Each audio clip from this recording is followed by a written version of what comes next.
Tillari one में ठंड दस्तक दे रही थी। सभी जानवर आने वाले कठिन मौसम के लिए तैयार करने में लगे हुए थे। एक पेड़ पर रहने वाली चिड़िया भी उनमें से एक थी।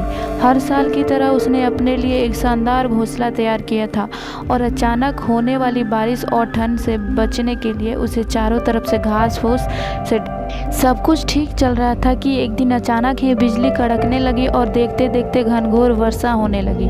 बारिश से ठंड भी बढ़ गई और सभी जानवर अपने अपने घरों की तरफ भागने लगे। वह चिड़िया भी तेजी से दिखाते हुए अपने घोंसले में वापस आ गई और आराम करने लगी। उसे आए अभी कुछ ही वक्त बीता था कि एक बंदर खुद को बचाने के लिए पेड़ के नीचे आ पहुंचा। चिड़िया ने बंदर को देखते ही कहा, तुम इतने होशियार बने फिरते हो तो भला ऐसे मौसम से बचने के लिए घर क्यों नहीं बनाया। यह सुनकर बंदर को गुस्सा आया, लेकिन वह चुपचाप ही रहा और पेड़ की आड़ में खुद को बचाने का प्रयास करने लगा। थोड़ी देर शांत रहने के बाद चिड़िया फिर बोली, पूरी गर्मी इधर उधर आलस से बिता दी, अच्छा होता अपने लिए एक घर बना लेती। यह सुन बंदर ने गुस्से में कहा, तुम अपने से मतलब रखो, मेरी चिंता छोड़ दो। थोड़ी ही देर में हवाएं भी तेज चलने लगी और अब बारिश रुकने का नाम नहीं ले रही थी।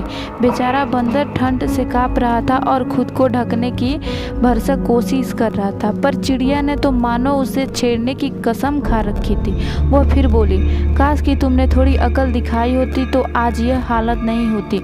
कम से कम अब घर बनाना सीख लेना। इतना सुनते ही बंदर गुस्से से तुरंत ही पेड़ पर चढ़ने लगा और बोला, भले मैं घर बनाना नहीं जानता, लेकिन मुझे तोड़ना अच्छे से आता है। और ये कहते हुए उसने चिड़िया का घोंसला तहस नहस कर दिया। अब चिड़िया भी बंदर की तरह बेघर हो चुकी थी और ठंड से कांप रही थी। सीख, हमेशा अपने काम से काम रखो। यदि आप मदद नहीं कर सकते हैं तो उसे बेकार के उपदेश ना दें।